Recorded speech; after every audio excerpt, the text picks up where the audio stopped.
అంటే ఆ భార్గవ్ నాయుడు కోమాలో ఉన్న అతను కూడా ఇవాళ వెళ్తే డాక్టర్ గారిని కలిశాను. కలిసిన తర్వాత అక్కడికి వెళ్ళేసరికి ఇవాళ పొద్దున్నే అతనికి కొంచెం స్టోరీలోకి వచ్చాడు. అందరిని గుర్తుపడతాం అన్ని జరుగుతుంది. ఇది ఈ ఘటన పూర్తిగా మీరు ఇందాక అంటున్నారు, మనకి కులాలు మాట్లాడొద్దు, మతాలు మాట్లాడొద్దు, పార్టీలు మాట్లాడొద్దు అని చెప్పని. ఇవాళ రాష్ట్రంలో పూర్తి స్థాయిగా కుల పోరాటాలు జరుగుతున్నాయి. అసలు ఇది కుల వ్యవస్థలకి ఇంత గుర్తింపు, ప్రాధాన్యత, ఇంత వివక్షత స్టార్ట్ అయింది కేవలం తెలుగుదేశం పార్టీ వచ్చిన దగ్గర నుంచే.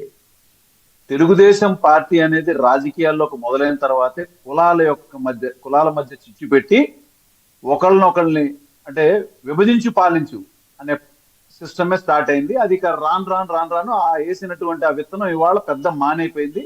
కాబట్టి మీరు ఏం మాట్లాడినా ఏం చేసినా కులాలు తప్పించి ఇంకా వేరే ఏం మాట్లాడలేదు. ఎందుకంటే ఈ ఘటనలో చాలా ముఖ్యమైన విషయాలు మీకు చూపిస్తాను. ఈ కుర్రాడు ఇవాళ భార్గవ్ నాయుడు చూపిస్తాను చూడండి. భార్గవ్ నాయుడు కనిపిస్తున్నాడా మీకు? భార్గవ్ నాయుడు ఇతనే వెళ్ళిపోయిందండి, కోమాలోకి వెళ్ళిపోయింది. ఈ గుద్దు చంపిన కారు ఇదండి. దాని మీద ఏం రాస్తుందో కనిపిస్తుందండి మీకు? చౌదరీస్.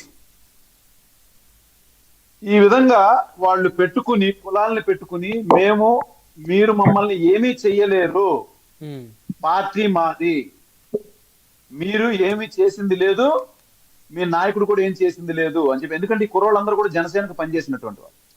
కానీ నేను పార్టీ వేరే అయినా నాకు వీళ్ళతో ఉన్న అటాచ్మెంట్ ఏంటంటే వీళ్ళందరూ కూడా ముఖ్యంగా రంగా గారి అభిమానులు. ఇతను బైక్ మీద రంగా గారి బొమ్మ ఉందండి. అవును అవును అవును, రంగా గారి అభిమానులు అండి. ఎందుకంటే రాష్ట్రం మొత్తంలో కుల మతాలకు అతీతంగా ఒక ప్రజానాయకుడిగా ఎదిగినటువంటి వంగవీటి మోహన్ రంగా గారి అభిమానులు ఎక్కడ ఎవరికి ఎలాంటి ఇబ్బంది వచ్చినా తప్పనిసరిగా నేను వెళ్తానండి, నేను ఏ పార్టీలో ఉన్నా కూడా. అలానే వీళ్ళు జనసేనకు పనిచేశారు కాబట్టి వాళ్ళకి మధ్య ఏవో సంబంధించినటువంటి ఈ ఇష్యూస్ నడుస్తున్నాయి. కానీ ఈ ఎవరైతే ప్రసాద్ యాక్సిడెంట్ చేసిన అతను ఉన్నాడో అతను వీళ్ళ మీద ఎప్పటి నుంచో జరుగుతున్నటువంటి చిన్న చిన్న మనస్పర్ధలు అది చివరికి ఏ స్థాయి వరకు వెళ్ళిపోయిందంటే మీరెవర్రా, మీరు మమ్మల్ని అనేవాళ్ళ, ఇది మా పార్టీ మా ప్రభుత్వం అని చెప్పని వాళ్ళని అతి దారుణంగా వచ్చి పండగ నెక్స్ట్ డేనో పండగ రోజును బుద్ధి వాళ్ళని తొక్కించి మిగతా వాళ్ళిద్దరికి ఏ పరిస్థితిలో ఉన్నారంటే భార్గవ్ నాయుడిది దాదాపు కాళ్ళ దగ్గర, నేను ఇవాళ చూశాను నడుం దగ్గర నుంచి కూడా ఏం పని చేయట్లేదు. ఇంకొక కుర్రోడు పవన్ కుమార్ అన్నది కూడా నడుం దగ్గర. వీళ్ళిద్దరు వయసు మహా అయితే 19-20 మధ్యలో ఉంటది. వీళ్ళ భవిష్యత్తు ఏం కావాలి అంటే దీని మీద ప్రశ్నించేటువంటి హక్కు ఎవరికీ లేదు. పోనీ పార్టీల పరంగా మీరు మాట్లాడొద్దు అంటున్నారు, మిగతా వాళ్ళు వచ్చి ఎవరు ప్రశ్నించగలరు? పార్టీల వల్లనే కొద్ది గొప్ప ప్రశ్నించడం అనేది జరుగుతుంది. ఈ కూటమి ప్రభుత్వంలో ఉన్నటువంటి ఇలాంటి వాళ్ళందరినీ ఎవరు పట్టించుకోకపోతే కాపు నాయకులు కొంతమంది స్పందించారు అంటున్నారు, బానే ఉంది. వాళ్ళ ఆర్థిక పరిస్థితి ఏంటి చెప్పండి, వాళ్ళ భవిష్యత్తు ఏంటి చెప్పండి.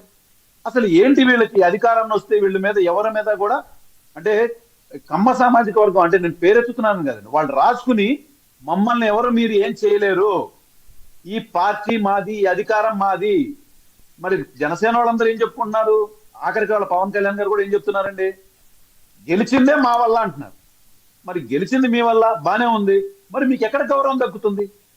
పోనీ గౌరవం అనేది పక్కన పెట్టండి, మనుషుల ప్రాణాలకి ఇవాళ ఎటువంటి ఇది లేకపోతే ఎక్కడ పోనీ మీ స్పందన ఎక్కడుంది? ఇప్పుడు మీ పార్టీ నాయకుడి స్పందన ఎక్కడుంది? కనీసం వైజాగ్ లో ఇప్పుడు ఆయన ఉండగా ఎలక్షన్స్ ముందు వైజాగ్ లో అరెస్ట్ చేస్తుంటే ఆయన్ని ఆ హోటల్లో పెట్టి అరెస్ట్ చేస్తున్నప్పుడు ఒక నాయకుడు ఎలా స్పందించాలంటే అరెస్ట్ చేసే ముందు నన్ను అరెస్ట్ చేయండి, మా వాళ్ళని కాదు అని చెప్పాలి. ఆయన స్పందించలేదు.